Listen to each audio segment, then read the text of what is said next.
A shorter 6-game slate in the NBA on this Friday evening, and we focus around the association here on this Friday morning on the early line. I am Ben. He is Donnie. The man in the middle is now Zach Parnes. We are very glad to have Zach Parnes here on this Friday on the early line. And Zach, we need your expertise around the association because for the rest of this third and final hour, Donnie and I squarely focused on Conference Championship Friday during this conference tournament week in men's college basketball. So if there are NBA picks and plays to be had here on this Friday morning on SportsGrid, you, my friend, must deliver them. Well, I will do my very best to deliver them. I think it's kind of a very interesting slate. We might end up getting into some futures, too, just because these games are kind of lopsided matchups in totality. But should be an exciting night within the association. It's been this kind of interesting trend I saw on ESPN yesterday. They were talking about why is scoring down in the NBA right now, as if the guys still aren't putting up 115 points a game each. You know? Yeah.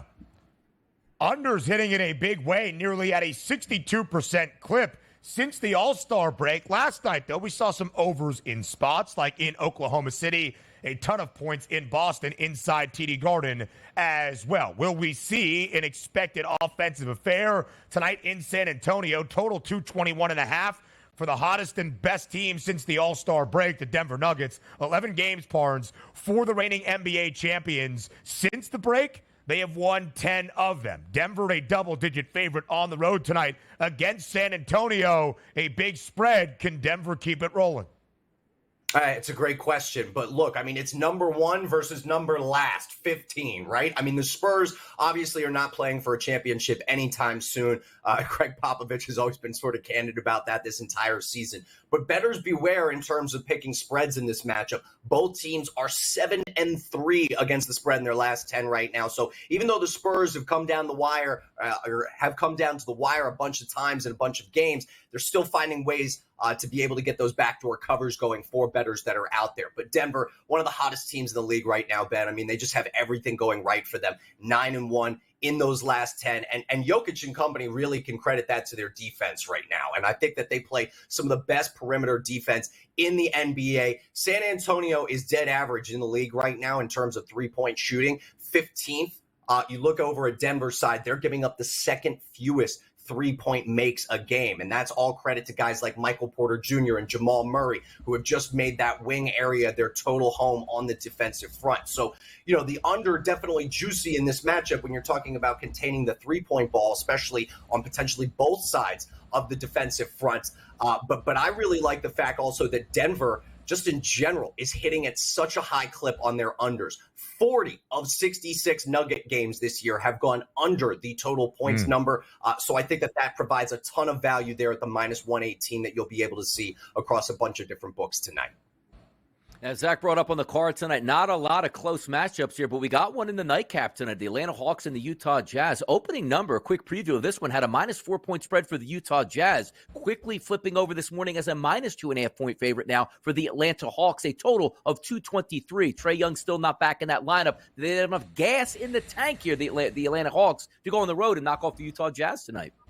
Oh, my goodness. I mean, Donnie, it's not even a question of just the Hawks having enough gas. It's also do the Jazz have it, too? I mean, right now, you know, we got St. Patty's Day parade coming up in New York City on Saturday. This is the precursor to that. This is the injury parade. I mean, we got no Lauri Markkanen in this game. We have no Jordan Clarkson in this game. We're also missing Sadiq Bey, who tore his ACL on Sunday. His year is over for Atlanta. But interestingly enough, the return for Quinn Snyder to the Beehive State, certainly going to be one that's kind of depleted in terms of roster and just total scoring ability out there on the floor. I think one of the biggest things that kind of jumps off the page to me right now is the fact that the Jazz are not exactly the sweet music we know them as. They kind of sound like a bunch of third graders playing the recorder, Moonlight Sonata type cover, losing 11 of their last 13. This team is struggling to find footing. I think Atlanta has all the momentum in the world. They've also played well away from home this year, still about 5 games above 500 for them in terms of being out of the Peach State.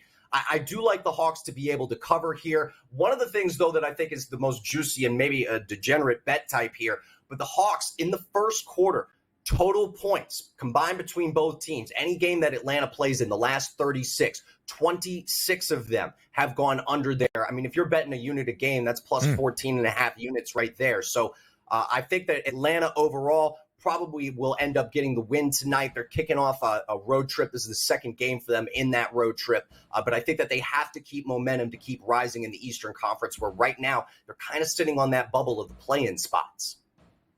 Yeah, Atlanta pretty firmly into the 10 spot at the moment, just with the advantage they have over Brooklyn, 3.5 games up. But it's probably going to be Chicago and Atlanta in that 9-10 game in the Eastern Conference play-in.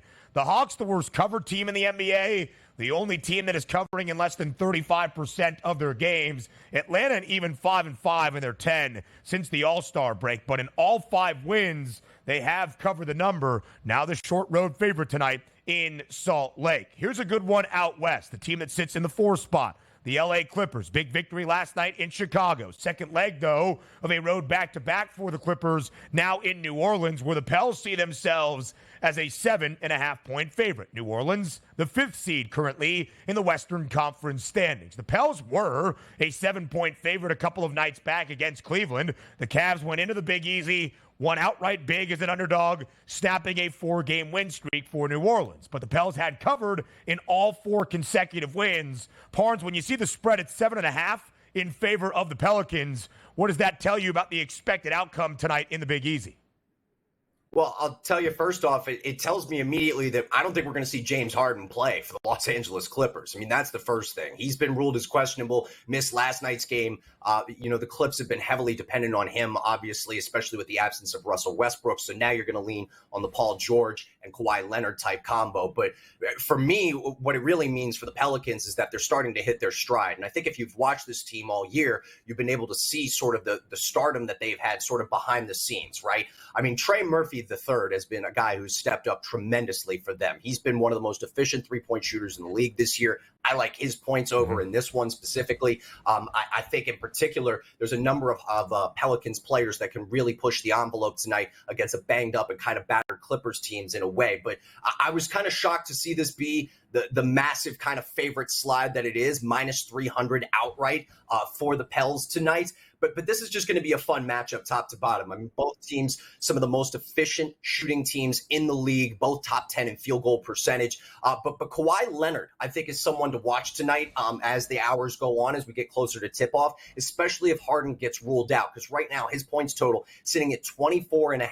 If that can jump about 2 or 3 or 4 more up, I think an underplay is heavily in consideration, especially where it sits right now at amount minus 119. But the Clippers here, if they're able to cover, I think it's beautiful for the bettors that take them. But I think that anybody who's looking for money line wagers, it's probably the Pelicans tonight. They're just so efficient at home.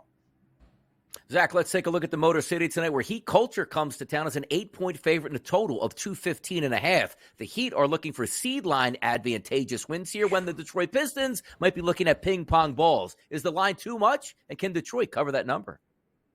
Yeah, I think the line is generous in terms of Miami bettors. I think that they will be able to get a ton of access here to some value. Love that matchup on the interior between Bam Adebayo and Jalen Duren. I understand that Duren has been a rebounding powerhouse this year, but I think that Bam Adebayo is quite frankly one of the most physical centers in the Eastern Conference. And I think because of the work that he will be able to put in, Duncan Robinson doubling his scoring average from last year, he has the ability to stretch the floor for Miami. And let's be honest, I mean, Detroit right now is just in a total tailspin, guys. And as they try to figure this thing out and maybe even move up in that ping pong ball list, they don't look like they're going to be picking up a lot of wins from here. I like Miami on the points.